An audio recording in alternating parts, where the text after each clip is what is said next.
Hello! Today we are going to be making Fruity Dream in the Thermomix. So this is one of our favourite desserts to have here at home. It's cost effective and it's really quick and easy to make straight after dinner time. Let's get started. Okay, so we're just going to add 80 grams of raw sugar. Now I know it says 80 grams, but if you don't want to add that much sugar, don't. And if you want to add no sugar, that's also fine as well. I think I've weighed it about 70 grams. Okay. All right, so what we're going to do is we're going to pop the lid on and we're going to make this into some icing sugar. Okay, so this is going to blend for 10 seconds. And I'll show you what it looks like in a second.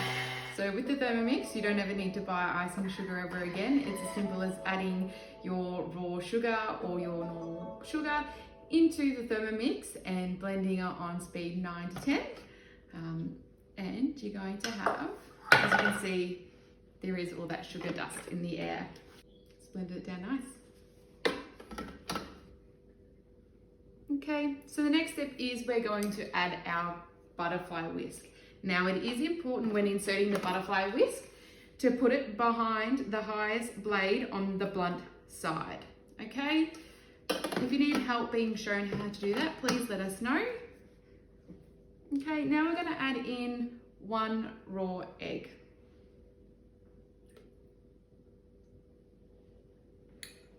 All right, so it's asked us to put the lid on, but without the measuring cup. So I'm going to remove that. This we're going to turn that around to speed 4. It is now going to cook the egg white to 65 degrees whilst whipping the egg white and the sugar together. Now this pasteurizes the egg. So if you're pregnant or elderly, you advise not to eat raw eggs. So this is the perfect way of being able to do that without the risk.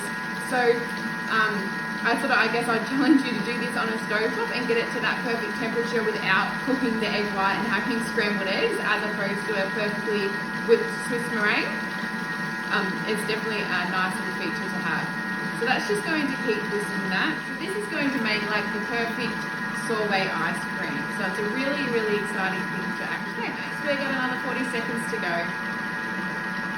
So this is where you might be cleaning up after dinner quickly, or you might be washing the dishes, you might be helping one of the kids read their books. This is a perfect example of that time that you get back, because it's going to cook the egg to the perfect temperature. It's not going to get too hot and you don't need to worry. Okay, so it's that really great example of hands-free cleaning. I'm just going to grab a bit of paper towel and just pop this down here, because I know the next step does ask me to take the whisk out, so that will just prevent my bench from getting dirty. Okay, so we're going to hit next. It's telling me to scrape the sides of the bowl. Okay, so it's just wanting me to get all that icing sugar that had stuck to the sides.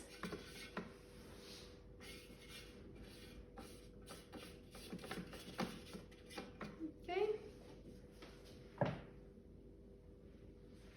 Now it's saying to put the lid back on without the measuring cup again. All right, and it's just going to go for another minute. So it's just going to make sure that it's got all that sugar up the top.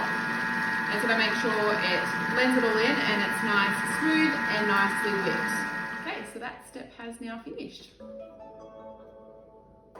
Now I'll show you what it looks like inside the bowl, because I'm sure you're excited to see.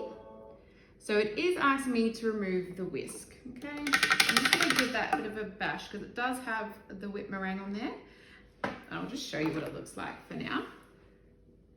Look at that, nice and perfect.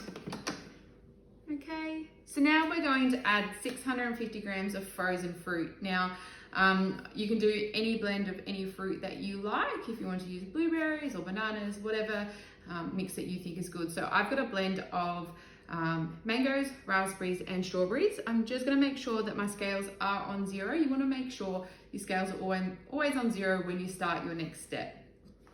Okay, so we're going to add our mangoes in. All right, so we're going to add some raspberries. I'll just get the last little bits of that off. Okay, and our strawberries. Now, you do want to make sure your fruit is frozen.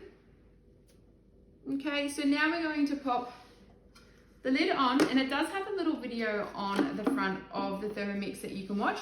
I'm not going to show you that. If you're at home, you can certainly watch that and it will give you the example, but I'm going to show you what that video is asking you to do. Okay, so what we're going to do is we're going to pop the spatula into the hole of the lid. Now, it's not going to fall through.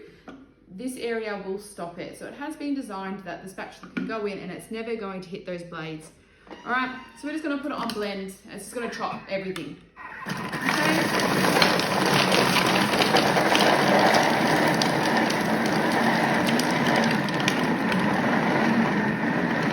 We just want to help move the mixture around. So there is a lot in there, and it's, as you've seen, it's all frozen fruit. So it does have the gas that are in the machine and the strength in the blades and the motor to be able to chop all that up is quite phenomenal. So we just want to make sure everything's getting pushed around. It smells so nice, so sweet, the fruit smells so good. Okay, we've got 5 seconds to go. All right. So the next step asks us to scrape the bowl again, and we're going to give it another little blend because we want to make sure there are no lumps in the mixture, okay? So you don't want to start your next step when adding the whisk in with any lumps. If you have any lumps and you put your whisk in, you do risk damaging the whisk.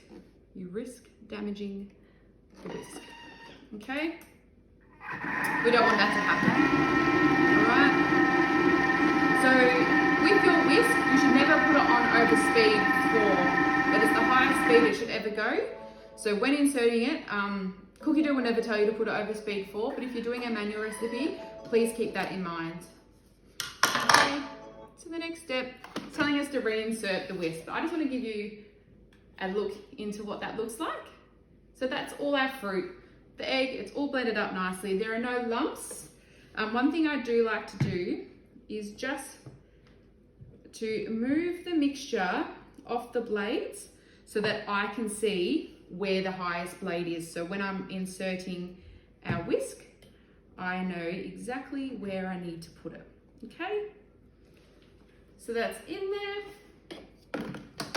there. Now remember what that looks like. Okay, so now this time we are going to put our measuring cup in.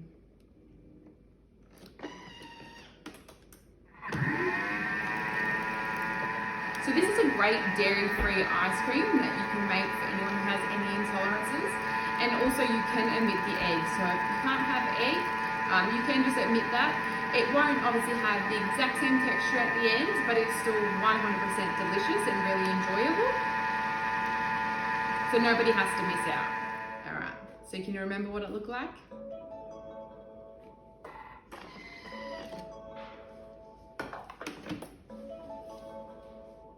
Look at that.